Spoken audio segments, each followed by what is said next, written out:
সংঘবদ্ধভাবে অসত্য প্রচারের কারণে বাংলাদেশের 50টি ফেসবুক আইডি ও 98টি পেজ বন্ধ করে দিয়েছে ফেসবুক। এসব কর্মকাণ্ডের সঙ্গে আওয়ামী লীগ ও দলটির গবেষণা cell centre for research and information CRI এর সংশ্লিষ্টতা পেয়েছে মেটা। প্রতিষ্ঠানটি জানিয়েছে, এসব অপকর্মের নেপথ্যে যারা রয়েছে তারা ভুয়া ফেসবুক অ্যাকাউন্ট ব্যবহার করেছে, যার অনেকগুলো স্বয়ংক্রিয় ব্যবস্থার মধ্য দিয়েই চিহ্নিত হয়েছে এবং বন্ধ করে দেওয়া হয়েছে। ফেসবুকের মূল কোম্পানি মেটার 2024 সালের প্রথম ত্রৈমাসিক প্রতিবেদনে এসব কথা বলা হয়েছে।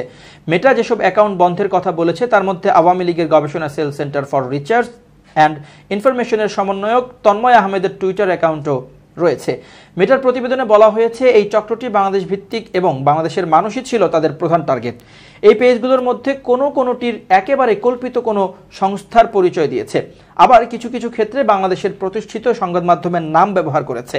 কিছু পেজ বাংলাদেশের জাতীয়তাবাদী দল বিএনপির নাম ব্যবহার করেছে এবং বিএনপি বিরোধী কন্টেন্ট পোস্ট করেছে।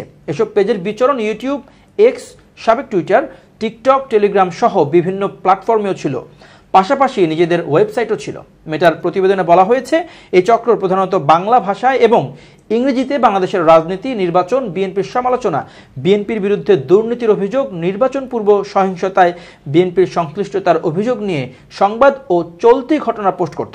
পাশাপাশি বর্তমান সরকার, ক্ষমতাসীন দল এবং বাংলাদেশের প্রযুক্তিগত উন্নয়নে এর ভূমিকা এসব সমর্থন করে বিভিন্ন ধরনের মন্তব্য করত।